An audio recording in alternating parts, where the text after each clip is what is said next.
Praise the Lord. आप सबों को मेरा जय मसीह की। और मैं परमेश्वर पिता का धन्यवाद देती हूँ कि जिसने मुझे और आप सबको सही सलामत रखा, जीवितों की दुनिया में रखा, और सारा आदर महिमा मैं उसे देती हूँ। तो हमारे सृष्टिकर्ता परमेश्वर पिता ने ये पूरी स्वर्ग और पृथ्वी बनाया।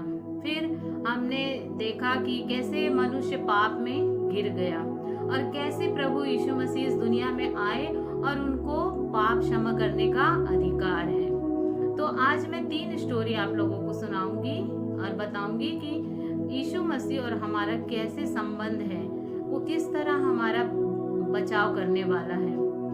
तो एक मैं स्टोरी सुनाती हूँ जो पास्टर अल्फ्रेड जी से मैंने सुनी थी और मुझे बहुत अच्छी लगी। तो वो इस प्रकार थी कि 2 बच्चे थे, तो वो गर्मियों की छुट्टी में अपने दादाजी के पास जाया करते थे और वहाँ अपनी गर्मी की छुट्टी खेल कूद के आराम से बिताते थे। तो जब दोनों भाई बहन वहाँ गए, एक का नाम था रानी और भाई का नाम था राजू। ये लोग अपने दादाजी के पास गए तो उनका बहुत बड़ा फॉर्म था। वहाँ पर बहुत सारे जानवर पाले रखे थे उन्होंने, वहाँ बतख भी थे। तो जब एक बार वो राजू खेल रहा था अपने दोस्तों के साथ, तो गिल्ली डंडा खेल रहा था, तो उसका जो गिल्ली था वो जाके बतख को लग गया और बतख वहीं पर मर गई। जब राजू ने वहां पर जाके देखा तो वो मरी पड़ी थी बतख, और वो दादाजी की प्रिय थी, बहुत प्यार करते थे अपने जानवरों से। तो वो बहुत डर गया कि दादाजी को मैं अब क्या जवाब दूंगा, मेरे से ये मर गई है मेरे द्वारा, तो अब मैं क्या करूंगा। वो डर गया और फिर क्या करा, सोचा कि अब मैं कैसे अपनी ये गलती को छुपा दूं, और उसने गड्ढा खोद के वो बतख को वहां गड़ा दिया और उसने देखा कि मुझे तो किसी ने नहीं देखा है, तो अब मैं बच सकता हूँ। अब वो वापस जाके खेलने लग गया। और फिर जब वो घर आया तो उसकी बहन ने बता दी कि मैंने छुपकर भैया आपको देख लिया कि आप कैसे वो बतख को आपने मार दिया है, और अब मैं दादाजी से बताऊंगी तो बहुत नाराज होंगे। तो वो बोला कि मेरी बहन मत बताना दादाजी को। और फिर वो बहन ने अपने भाई से बहुत काम करवाया। वो जो बोलती थी उसका भाई करता था। वो करते करते उसकी बातों को मान मान के भाई भी थक गया, क्योंकि वो एक अपनी गलती को छुपाने के लिए उसको बहुत उसका कहना मानना पड़ रहा था अपनी बहन का। और उसको दूसरे शब्दों में कह सकते हैं कि वो पाप जो उसने किया था, उसने गलती किया था, उसके कारण वो उसका गुलाम बन गया था। अब बहन जो बोलती थी उसको करना पड़ता था। तो एक दिन जब वो बहुत थक गया उसका कहना मानते मानते, डरते डरते, छुपाते, फिर वो अपने दादा के पास गया और उसने निर्णय लिया कि मैं अपने दादाजी से सच सच बता दूंगा। और वो अपने दादाजी के पास गया, रोने लगा और माफी मांगने लगा। बोला दादाजी मुझे माफ कर दीजिए, मेरे कारण आपकी वो जो बतख थी वो मर गई, वो मैं जानबूझ के नहीं मारा पर अनजाने में मेरे से हुआ ये सब। तो दादाजी बोले बेटा मैं छुप कर देख रहा था, मैंने भी तुझे देखा था कि तुम्हारे कारण बतख मर गई है, तो मैंने तो तुझे उसी दिन माफ कर दिया था। परंतु मैं ये देख रहा था कि तुम अपनी गलती छुपाने के लिए कैसे पर्दे पे पर्दे डाल रहे थे, अपनी बहन का कहना मान रहे थे, और किस तरह तुम उस गलती के गुलाम बन गए थे। तो मैं तो बस इतना चाहता था कि तुम मेरे पास आके बस अपने मुंह से बोल देते कि मुझसे ये गलती हो गई है, तो मैं तो उसी दिन क्षमा कर दिया था तुमको। तुम बेफालतू में इतना कष्ट सहे, उसकी गुलामी सहे। तो इस स्टोरी से यही शिक्षा मिलती है कि हम भी अपने परमेश्वर पिता के विरुद्ध में कितने पाप कर देते हैं और समझते हैं कि हमको कोई नहीं देख रहा है। अनजाने में हम कितने बार गलतियां कर देते हैं। कई बार हम जानबूझ के गलतियां करते हैं और सोचते हैं हमें कोई नहीं देख रहा है, और हम अंदर ही अंदर गिल्टी फील करते हैं और दुखी परेशान होते हैं और उस पाप के हम गुलाम बन जाते हैं। पहले एक पर्दा डालते, फिर दूसरा पर्दा, फिर ऐसे करते करते बहुत सारी गलतियां कर बैठते हैं। पर हमारा पिता चाहता है कि हम उसके पास आए, वो तो देख चुका है हमने जो गलती किया है, पर हमारा पिता चाहता है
जब उसके बेटे के जो सबूत आए उसके खिलाफ थे, तो उसने जज के हिसाब से फैसला सुना दिया और उसको सजा हो गई वो बेटे को। तब उसकी माँ बहुत रोई, बोली साहब वकील जब आप थे तो आप बचा लिया करते थे, और अब जज बन गए तो मेरे बेटे को नहीं बचाया आपने।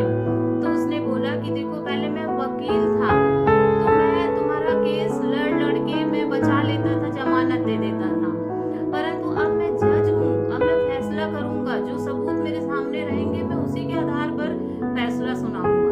तो इस कहानी से हमें यही शिक्षा मिलती है कि हमारा जो यीशु मसीह है अभी हमारा वकील बन के पिता की दाहिनी ओर बैठा है। जब भी हम गलतियां करते हैं तो हमारा वकील बनकर वो परमेश्वर पिता से क्षमा मांगता है, हमारे लिए प्रार्थना करता है कि इसे माफ कर दीजिए क्योंकि मैंने इसके बदले अपना लहू बहाया है, और परमेश्वर पिता उस लहू के कारण सबको माफ कर देते हैं। तो अभी समय है, अभी वो वकील है हमारा, वो हमको क्षमा करेगा, परंतु एक समय आएगा जब वो जज बन के आएगा, न्याय बनकर आएगा, तो उसके बाद हम नहीं बच सकते। तो इसलिए अभी हम अपने पापों गलतियों को मान लें और क्षमा मांग लें तो हमारा पिता है वो क्षमा कर देगा, परंतु बाद में क्षमा नहीं करेगा, वो सिर्फ न्याय करेगा और सबके कामों के हिसाब से सिर्फ उसका रिजल्ट सुनाएगा। इसी तरह दो भाइयों की भी कहानी है कि दो भाई थे और एक जो था बहुत ही सज्जन और अच्छा व्यक्ति था, परंतु जो छोटा था वो हमेशा गलत कामों में रहता था और इतने गलत कामों में फंस गया कि एक दिन उसने किसी का खून करके आ गया। और जब वो घर आया तो उसके बड़े भाई ने उसको देखा और वो अपने छोटे भाई से बहुत प्यार करता था। तो उसने बोला कि भाई तुम चिंता मत करो, तुम्हारी गलती मैं अपने ऊपर ले लेता हूँ, तुम क्या करो अपने कपड़े मुझे दे दो और मेरे साफ कपड़े तुम पहन लो, मुझे अपने हथियार दे दो और तुम साफ सुथरा हो जाओ, नहा धो लो और शुद्ध पवित्र हो जाओ और बैठ जाओ। और जब पुलिस आई उसके घर में तो देखी कि उसका बड़ा भाई खून के कपड़े पहने हुए, खून से लथपथ और हथियार भी है उसके हाथ में, तो पुलिस ने बड़े भाई को उठा के ले गई। फिर बड़ा भाई जब जेल में बंद हो गया और उसको फांसी की सजा सुना दी गई, और छोटा भाई बहुत रोया, अपने भाई से क्षमा मांगा और भाई ने उसे समझाया कि छोटे भाई अब तुम बुरे काम छोड़ देना, अब ऐसी गलती मत करना क्योंकि अभी मैं था तो तुम्हें बचा लिया, अब अगर करोगे गलत काम तो अब तुम्हें बचाने वाला कोई नहीं है, अब तुम्हें सजा हो जाएगी। तो इस तरह फिर वो बड़ा भाई फांसी की सजा में चला गया, मर गया, और फिर छोटा भाई अब अच्छा जीवन जीने लगा। और अब यदि वो छोटा भाई फिर अपने वही पुराने गलत कामों में चले जाए तो उसके भाई का खून व्यर्थ हो जाता, उसका बलिदान व्यर्थ हो जाता।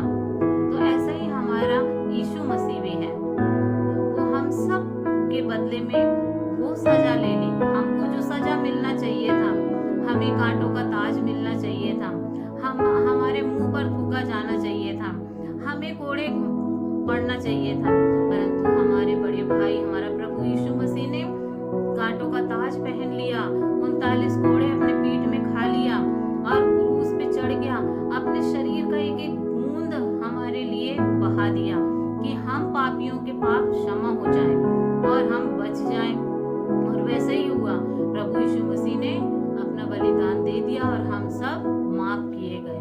परंतु यदि हम अपना जीवन फिर वही बुराइयों में बिताएंगे, वही गलत कामों में बिताते रहेंगे, तो प्रभु यीशु मसीह का खून व्यर्थ हो जाएगा, उसका बलिदान, और फिर हमारा जो परमेश्वर पिता है वो हमको माफ नहीं कर पाएगा क्योंकि उसका इकलौता बेटा बलि हुआ है। और यदि लोग नहीं सुधरेंगे, नहीं उसके बलिदान को ग्रहण करेंगे तो उस पिता को बहुत दुख होगा और वो फिर न्याय बनकर सबका न्याय करेगा। जिस किसी ने प्रभु यीशु मसीह के लहू का अपमान किया, उस पर विश्वास नहीं किया, वो हर एक से हिसाब लेगा और उसे बदला देगा। तो हमारी यही प्रार्थना है कि पवित्र आत्मा हम सब की अगुवाई करे और हम सबको बुद्धि समझ ज्ञान दे ताकि हम अपने सृष्टिकर्ता को पहचान जाएं। और हर मनुष्य का ये खोजे कि हमें किसने बनाया है, वो कैसा है और हमें कैसे बनाया, ये सब हमको पता होना चाहिए। उसने हमारे लिए क्या किया, वो प्रतिदिन हमारे लिए क्या करता है और हमें क्या करना है, तो वैसे ही हमें करते जाना है। क्योंकि और प्रभु यीशु मसीह जब उनको क्रूस पर चढ़ाया गया और मारे गए, गाड़े गए, तीसरे दिन जी उठे और फिर उसके बाद वो 40 दिन तक इस दुनिया में रहे, लोगों को दिखाई दिए और उसके बाद स्वर्ग में चले गए। और जाने से पहले उन्होंने यही कहा कि तुम ये सुसमाचार सबको सुनाओ। तो इसी आज्ञा के कारण सारे जो प्रभु यीशु पर विश्वास करते हैं तो वो उसके नाम की गवाही को देते हैं। और मैं भी वही कर रही हूँ और हम सबको प्रभु यीशु मसीह की गवाही देना चाहिए। परमेश्वर पिता आप सबको भला चंगा रखे, अच्छा रखे और पवित्र आत्मा के द्वारा अगुवाई करे। Praise the Lord.